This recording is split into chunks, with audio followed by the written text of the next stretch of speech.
बातें बेहिसाब बताना, बातें बेहिसाब बताना, कुछ कहते कहते चुप हो जाना। उसे जताना, उसे सुनाना, वो कहता है उसे पसंद है। ये निगाहें खुला मैं खाना है,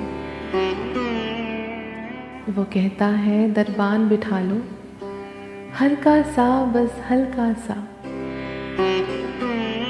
वो कहता है तुम काजल लगा लो। वैसे ये मेरा शौक नहीं, पर हाँ उसे पसंद है।